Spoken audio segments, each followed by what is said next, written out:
Buenos días a todos, a todas. Hoy estamos en Saca tu Voz acompañados por Noemí Pereda. Buenos días, Noemí, ¿cómo estás? Buenos días. Buenos días. Voy a presentaros a Noemí.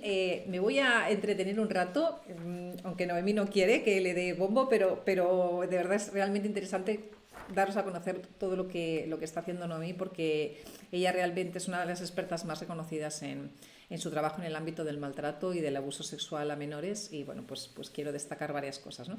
Noemí es doctora en Psicología Clínica y de la Salud y es profesora titular de Victimología en la Universidad de Barcelona.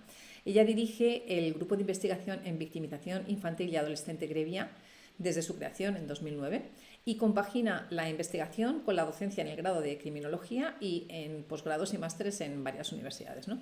Entonces, como os decía, yo quiero destacar dos trabajos muy recientes que ha hecho Noemí. El primero se publicó en 2023 y ha sido su participación en el libro publicado por el proyecto EduCap, que es un proyecto realmente interesante. El libro se llama Luchar contra el abuso sexual infantil desde las aulas y os lo recomiendo de verdad. Y ahí pues tenéis el artículo de Noemí que se llama La victimización sexual contra la infancia en España, contextualización y líneas de actuación. Y además en el proyecto han creado también una guía EduCap que es muy relevante para la prevención, para la detección, para la actuación y acompañamiento para centros educativos precisamente en infantil y primaria en casos de abuso sexual contra la infancia, así que realmente recomendable.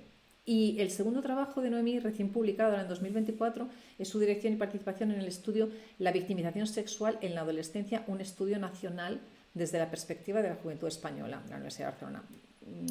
Muy interesante también. Entonces, yo quería destacar que en este último estudio, que se ha realizado a 4.024 chicas, chicos, entre 14 y 17 años de 70 centros educativos de toda España, distribuidos de forma representativa en todas las comunidades autónomas, los resultados informan de que el 17,8% de los jóvenes españoles ha sufrido algún tipo de victimización sexual durante el último año.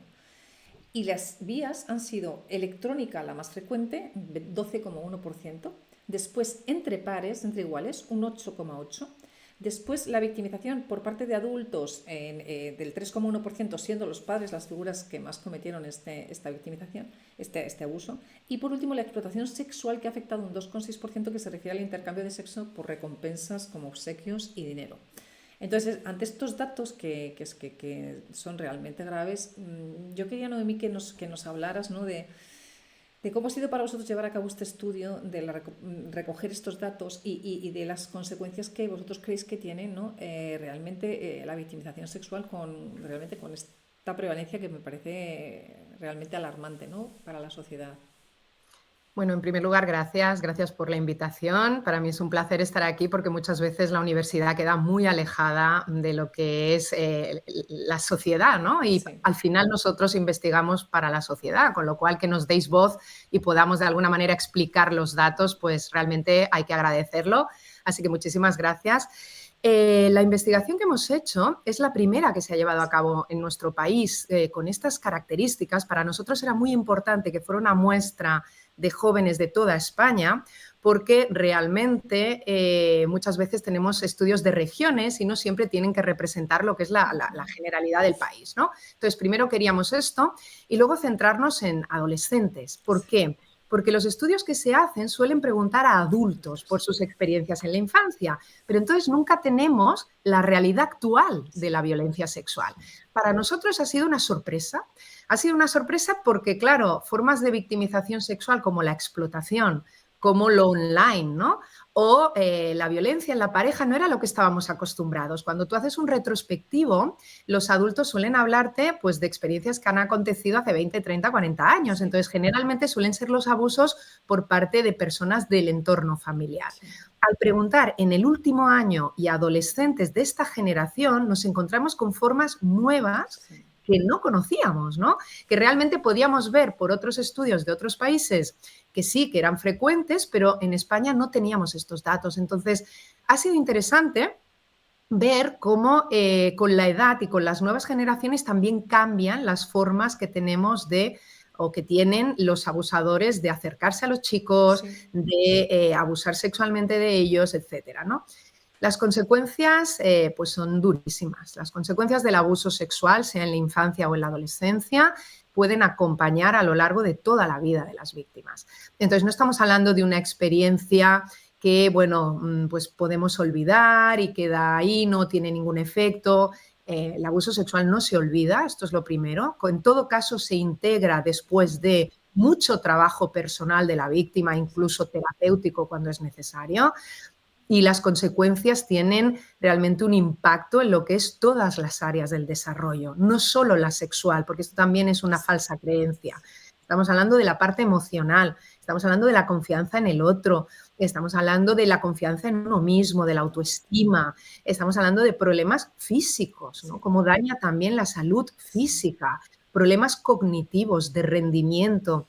Por eso cuando hablabas de la escuela es tan importante, ¿no? Que seguro que ahora hablamos, pero la idea de que desde la escuela se puedan detectar estos casos, porque hay un daño también en el rendimiento académico. Estos chicos y chicas están luchando para superar una experiencia muy dura, con lo cual sus recursos para ponerse a estudiar, para sacar lo máximo de ellos, son muy limitados, ¿no?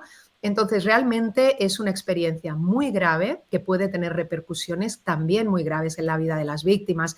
Y creo que tenemos que empezar a asumir que ocurre, como bien has dicho, por los datos que tenemos, ¿no? Sí.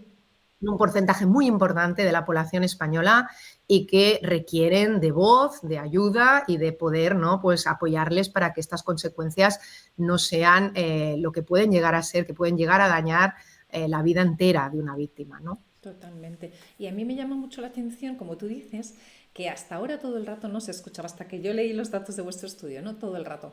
El 85% del abuso tiene lugar en el entorno familiar. Claro, ahora de repente dices, ojo, que es que estamos hablando de que ellos se pasan medio día conectados a las redes, y en redes, en videojuegos y en el entorno online es donde entonces vuestros datos evidencian que es donde se encuentran los mayores riesgos también de victimización, seguido después de la relación entre pares, porque claro, ¿qué es lo que está sucediendo también, ¿no? En la educación, en la manera en la que ellos están aprendiendo X cosas para que se acabe dando esta victimización entre iguales, ¿no? O sea, realmente acaban siendo datos muy sorpresivos con relación, lo que tú decías, a los que hasta ahora se venían conociendo con relación a la victimización sexual infantil.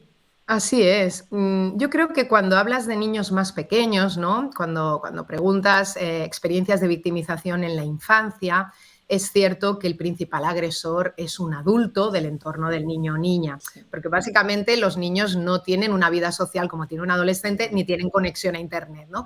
Cuando hablas de adolescentes cambia el perfil, era algo que no imaginábamos, ¿no? Que no sabíamos, pero sí que es cierto que hay una serie de factores y que como sociedad tenemos un papel en esto, ¿no?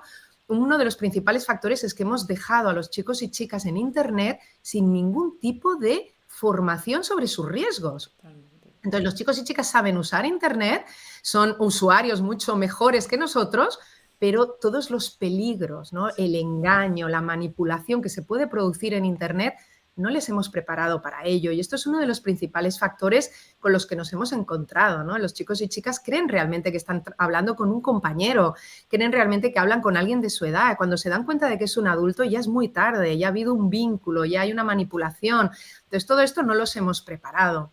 Luego tenemos el acceso a la pornografía, ¿no? ¿Por qué este elevado porcentaje de victimización entre iguales? Sí, sí. Bueno, es que lo mismo, hemos dejado que la pornografía entre a sus vidas sin ningún tipo de control, porque está muy vinculada con Internet. Sí.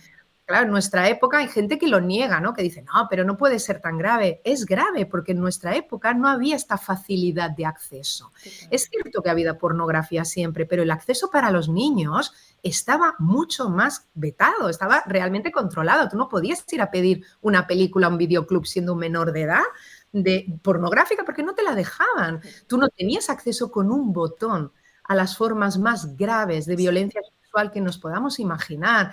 Entonces, toda esta idea de que la pornografía no daña, la pornografía daña porque la pornografía altera el desarrollo sexoafectivo normal. El adolescente tiene que descubrir por sí mismo y de forma lenta lo que es el sexo, como se ha hecho siempre, porque es el proceso natural de desarrollo. No es una cuestión ideológica ni moralista, es una cuestión de desarrollo. Entonces, cuando tú lo sometes o lo expones a este tipo de material, este proceso de desarrollo queda alterado.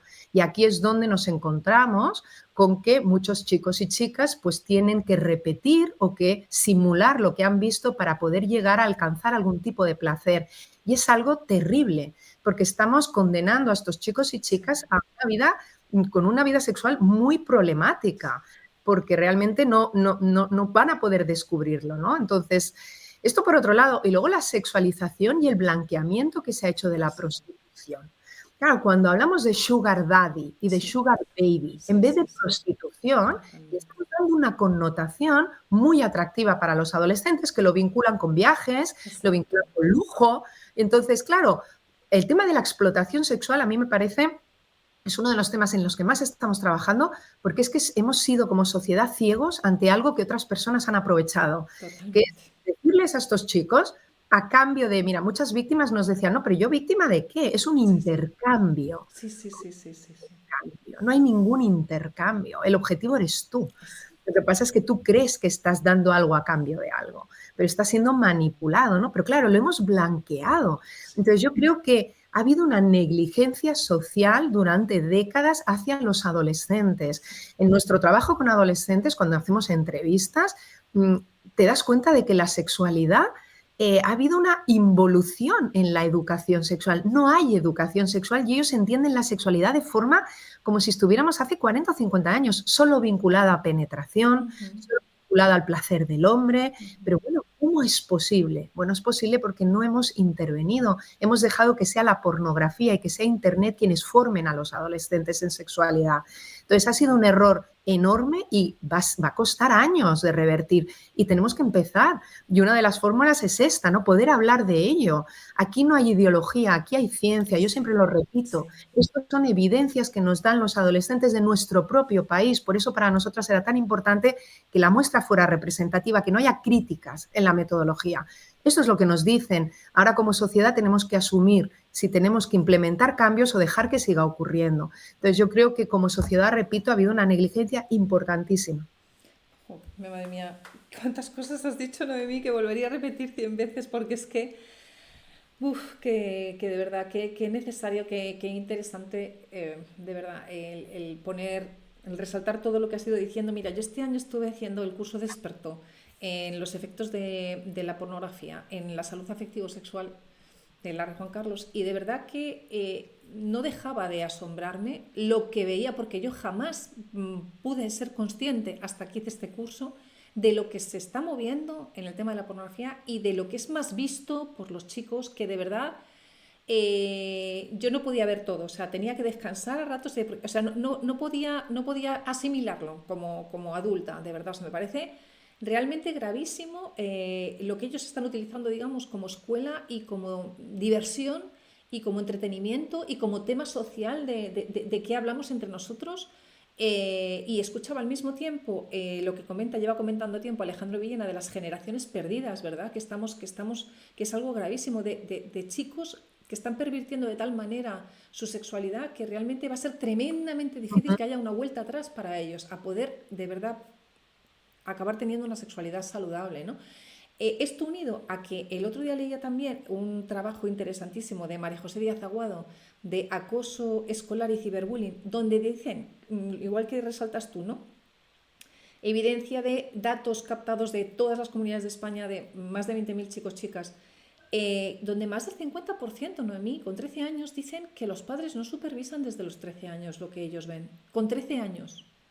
Entonces, claro, lo que tú dices, les soltamos a un mundo que no Así hace más es. que más insistir en ello a la policía también cada vez que sale un nuevo caso publicado, ¿no? O sea, les estamos soltando, no, o sea, no les dejamos ir por la noche por X calles y llegar a tales horas y les estamos soltando un universo, ¿no? En Internet donde hay más y mucho más de lo que jamás hemos visto en las calles porque las posibilidades de ocultar estas acciones son infinitas Así es.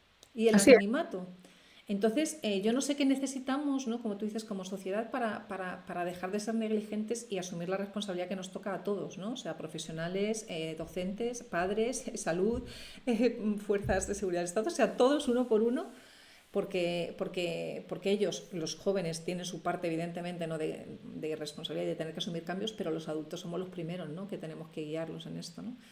En fin, de verdad, tremendo. Entonces, tú hablabas de propuestas de actuación en distintos niveles, ¿no? O sea, a partir de esta evidencia que nos muestran vuestros estudios, ¿qué debemos hacer, ¿no? O sea, ¿qué debemos hacer en términos de información y sensibilidad? ¿Qué debemos hacer en términos formativos en los Ujú. distintos grados, ¿no? ¿Qué debemos hacer no sé qué llamar, ¿no? O sea, en cuestiones de gobernanza, de trabajar conjuntamente diferentes administración, colegios, expertos.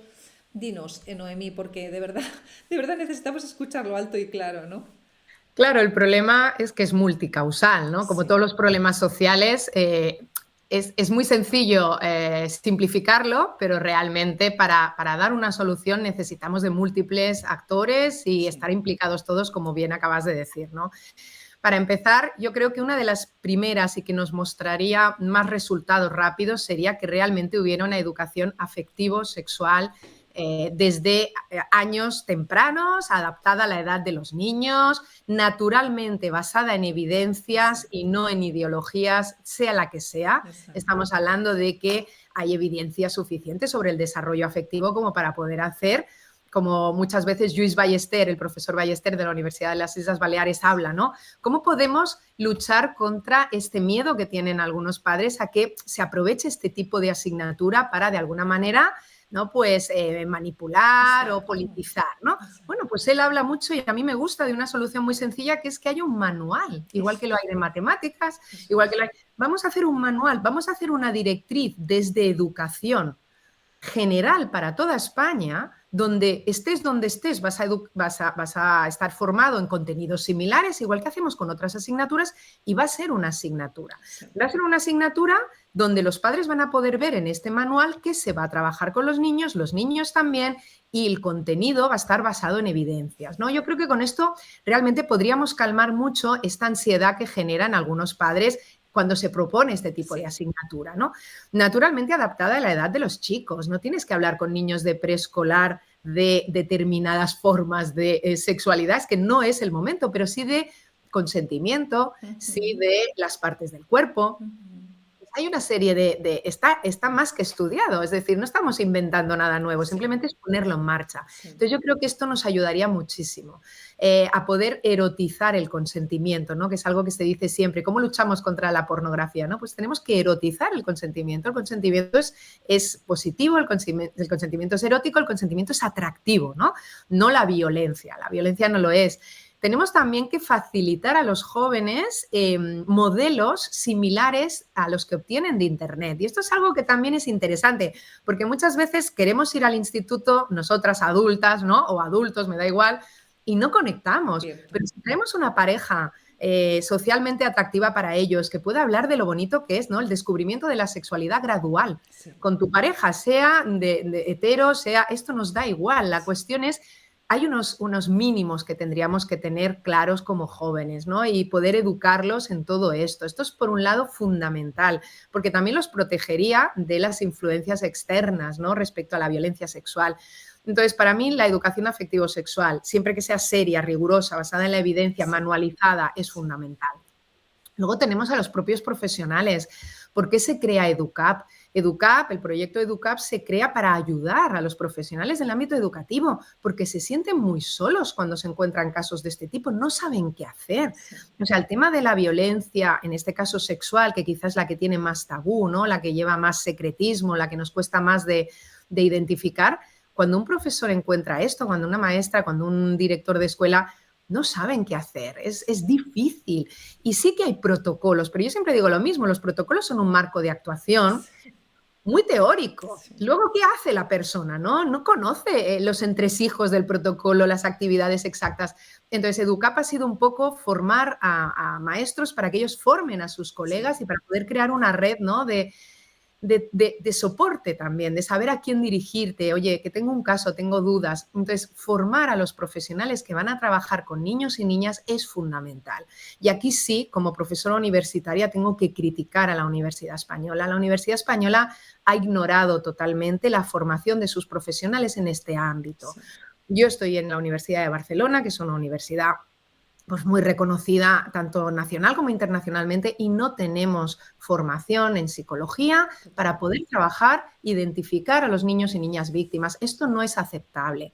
La LOPIBI da esta Sí, instrucción a las universidades, pero aún no se ha puesto en marcha. sí. Entonces, si los profesionales no estamos formados, es muy difícil que podamos realmente identificar y ayudar a un niño o Sí, niña sí. víctima, ¿no? Entonces, esto también es fundamental. Luego tenemos, bien has hablado de los padres, ¿no? La sensibilización social, realmente hacer una campaña publicitaria donde se hable de los efectos de la violencia en los niños, de por qué tenemos que protegerlos en mundo online, Totalmente. igual que en el offline, ¿no? Igual que en el resto de entornos. Entonces, poder sensibilizar son como los tres, para mí, pilares fundamentales ahora mismo, ¿no? Seguir haciendo investigación, pero esto, la suerte que tenemos en España, y igual que me gusta decir, bueno, pues lo que está mal, hay que decir lo que está bien, tenemos muchísimos equipos trabajando de alto nivel. La investigación española en este ámbito es realmente excelente, muy reconocida. Tenemos que ayudar también. Hay que poder ayudar a los equipos de investigación a seguir haciendo investigaciones para poder seguir avanzando, ¿no? Entonces, yo creo que todo ello es fundamental y, naturalmente, la colaboración entre profesionales. Claro, también nos encontramos con que la escuela está muy alejada de lo que es servicios sociales o de lo que es los cuerpos y fuerzas de seguridad. Tiene que haber una colaboración. Tenemos que poder sentirnos cómodos llamando, ¿no?, a la Totalmente. comisaría de nuestro barrio diciendo, oye, tengo sospechas. Y estas personas, los profesionales, ¿no?, la policía, también tiene que saber cómo tratar a un maestro. No lo puedes tratar igual que tratas a un colega, porque realmente un maestro es muy sensible, no tiene el conocimiento de delitos, no tiene el conocimiento de las pruebas que tú necesitas. Totalmente. Entonces, un poco de idioma, ¿no?, de idioma común para todos, también facilitaría mucho que estos casos se notificaran, porque es uno de los problemas que tenemos, decía, o sea, realmente muchos profesionales detectan casos, pero no los notifican posteriormente, porque hay mucho miedo también a toda la parte judicial, ¿no?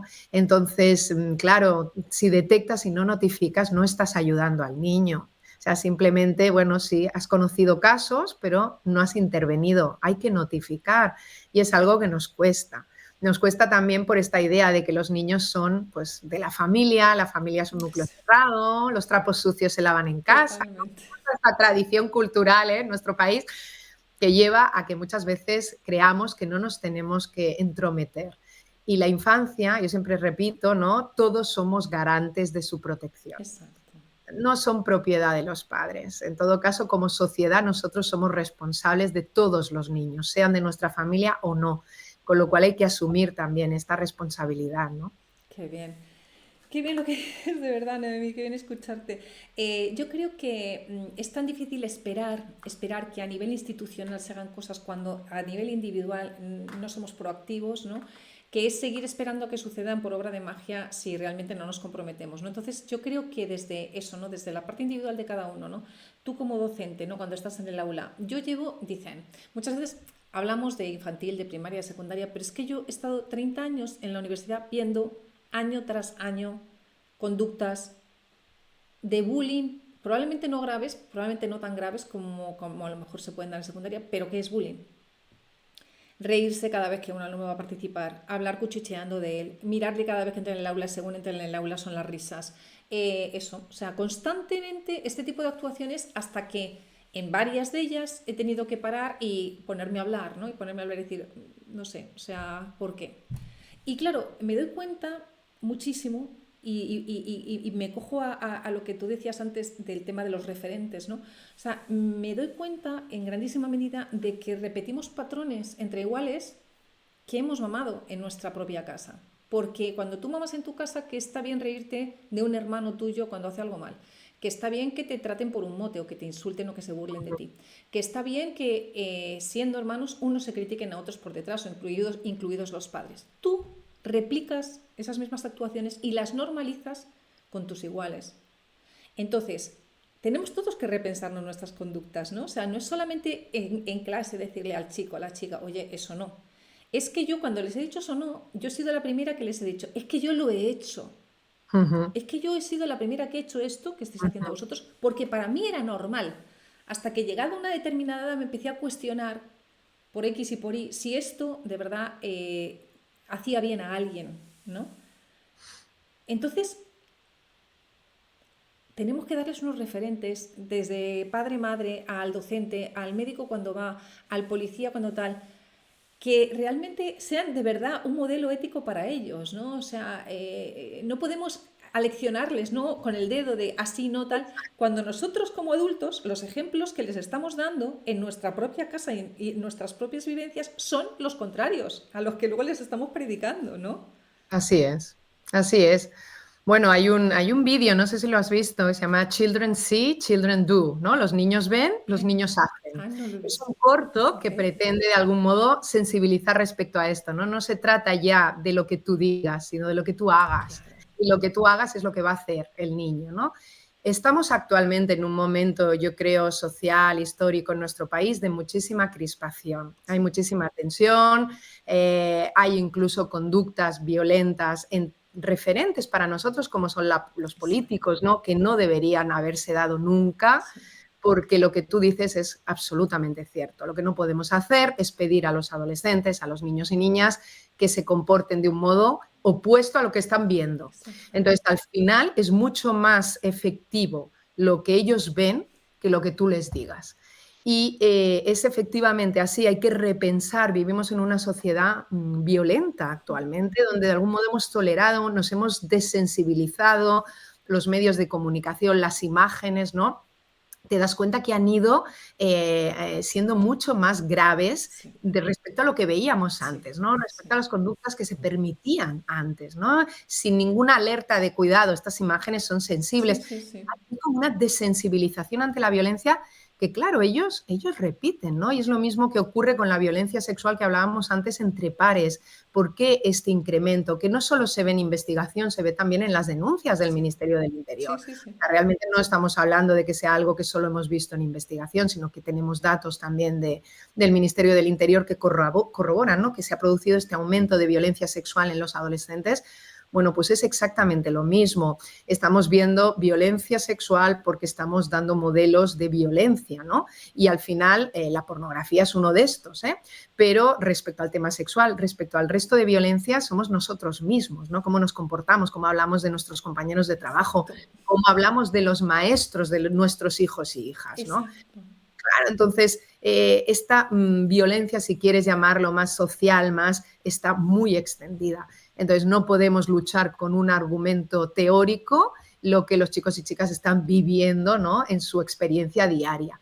Por eso es cierto lo que dices y me parece también interesantísimo, ¿no? Cómo como sociedad tenemos que empezar a replantearnos si toleramos este tipo de conductas o empezamos a, ¿no? pues controlarlas y reducirlas, porque realmente somos el modelo de lo que va a ser también la sociedad futura, ¿no? Claro, claro, totalmente. Y hablas una frase que me gustaba mucho, que la tengo aquí, que resaltas la importancia del vínculo, decías antes, entre investigación y avance cultural, conciencia social, ¿no? Y decías, cuanto más avanza la investigación respecto a la protección de la infancia ante la victimización sexual, más se desarrolla una cultura que valora y que tiene en cuenta las necesidades y los derechos de los niños, niñas y adolescentes y viceversa, ¿no? Entonces, Exacto. ¿de qué modo acompañar mejor, digamos, el dar visibilidad a estos esfuerzos, ¿no? Que se hacen desde, precisamente desde la parte científica para eso, ¿no? Para que la sociedad siga abriendo los ojos, como tú decías antes, no, si no es una cuestión ideológica, no es que yo te quiera convencer de nada, es que aquí tienes la evidencia de los estudios que es que nos están diciendo, entonces es que ya es blanco sobre blanco, ¿no? O sea, ya no,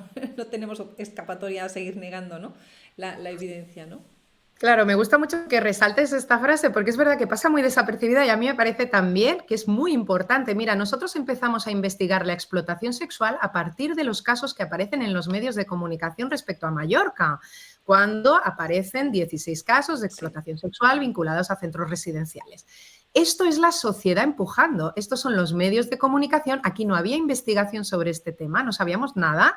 Son los medios de comunicación que tienen un papel sí, fundamental. Por eso intento siempre que me invitan buscar el hueco para participar, porque es que la voz sí. sois vosotros, o sea, es el periodismo, son los podcasts, es Internet, son las redes sociales y son los medios, escritos y en televisión sobre todo, ¿no? Que aún seguimos mucho con la imagen y es verdad. Entonces, nosotros a partir de ahí empezamos a investigar. Bueno, pues cuando hemos hecho investigación, también es responsabilidad de los académicos difundirla. O sea, no es solo publico en artículos que llegan a los profesionales que ya Exacto. estamos dentro del círculo, ¿no? No, no, hay que ir a la calle. Sí. Y la única forma de ir a la calle es a través de los medios. O sea, el enlace entre la sociedad y la academia yo creo que son los medios de comunicación. Sí. Naturalmente las redes sociales, etcétera, ¿eh? Los incluyo aquí. Si no, es imposible, porque igual que nosotros académicos, ¿no?, nos nutrimos de las noticias para decir, quizá deberíamos estudiar la explotación sexual, parece que es un fenómeno, vamos a ver qué ocurre, ¿no? ¿Qué es lo que hemos hecho? Es igual al revés, ¿no? Oye, se ha hecho una investigación, hemos ido hasta Madrid, ¿no?, que es lo que hicimos, llamamos a todos los medios. Oye, aquí tenéis los datos, haced vosotros también vuestro trabajo, porque es cierto que muchas veces los medios creen que no tienen impacto y el impacto de un artículo, ¿no?, transmitido a través de los medios de comunicación para nosotros es imposible como académicos, o sea, solo lo puede hacer pues esto, ¿no?, todas las personas que siguen este programa, las personas que leen los medios escritos, así es como llegamos. Entonces, es un trabajo conjunto y es un trabajo también, a mí me gusta mucho destacar, y lo vuelvo a hacer, la investigación en España, porque nosotros trabajamos para España. Y también es importante tener en cuenta, ¿no?, muchas veces nos quedamos muy deslumbrados por estudios que se llevan a cabo en Estados Unidos, etcétera.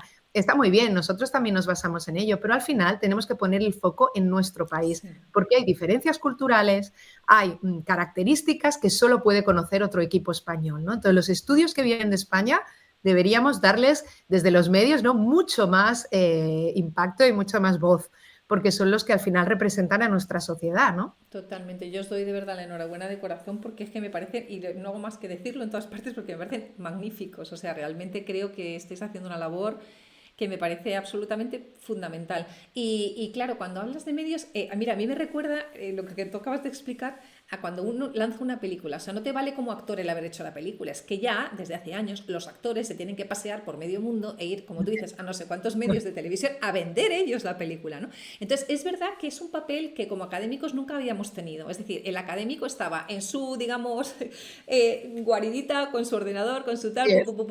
y no salía al público, no daba la cara, no era quien contaba la sociedad. Entonces, a mí me alegra enormemente, ¿no?, que cada vez entendamos, como tú dices, mejor, que es que no solamente se investiga, sino transferir, ¿no? O sea, decir, o sea, es que yo vengo a que la sociedad realmente se entere de esto, porque si no, ¿qué sentido tiene, ¿no?, que investiguemos? Y luego la sociedad no lo integra, no lo hace suyo y gracias a esto mejora, ¿no?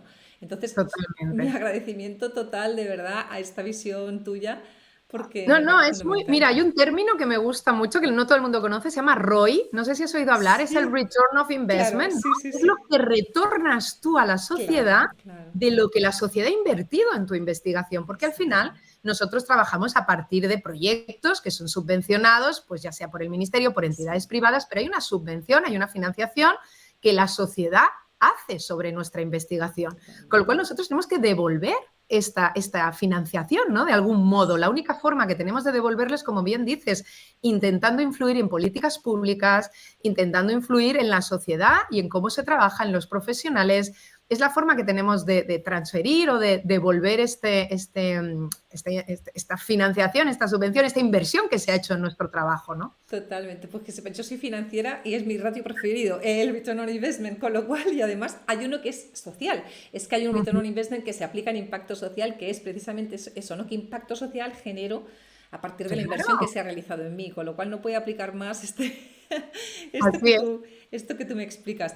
Pues no sé, Noemí, si tú quieres poner el acento en alguna otra cosa que nos hayamos dejado en el tintero, que creas que de verdad es importante acentuar para que llegue el mensaje a la gente.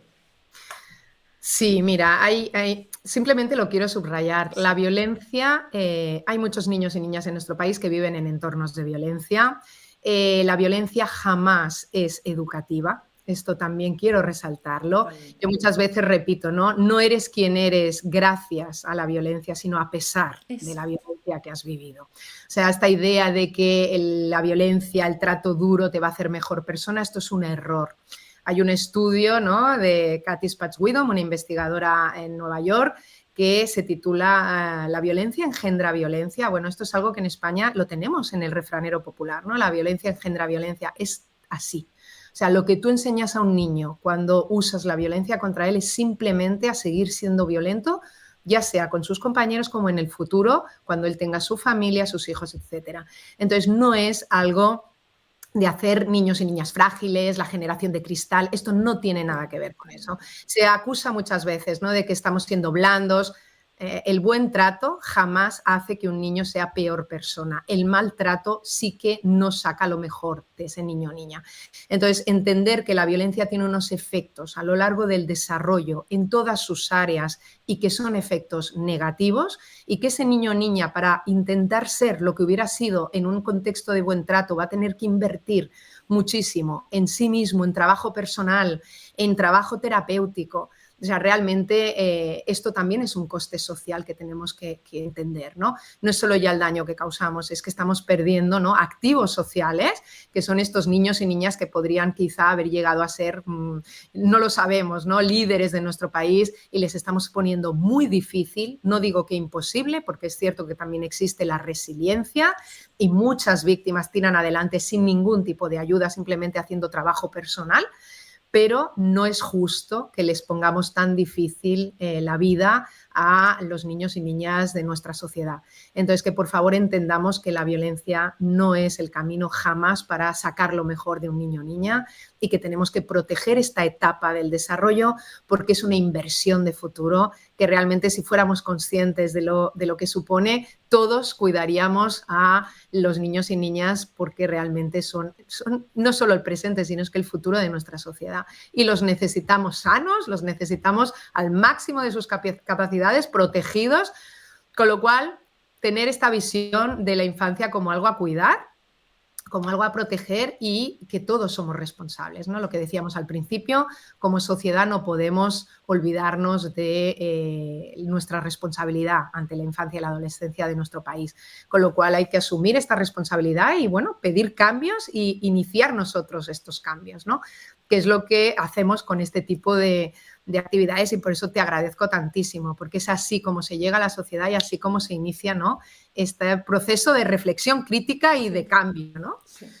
Pues yo agradecida contigo, de verdad, Noemí, porque me parece un lujo, un privilegio este rato contigo. Así que nada, aquí estamos para cada vez que consideres que tenéis algo importante que comunicar, de lo que sea que hagáis, ya te digo, a nivel científico, a nivel cualquier iniciativa, porque la propia que has hecho de EDUCAP, de darle también visibilidad, darle luz a esta labor tan importante de formar a formadores, que eso que van a llegar a su vez a sus centros educativos para diseminar, digamos, esa semilla que habéis plantado a nivel educativo, me parece tremendamente relevante que la gente lo conozca y que lo use, ¿no?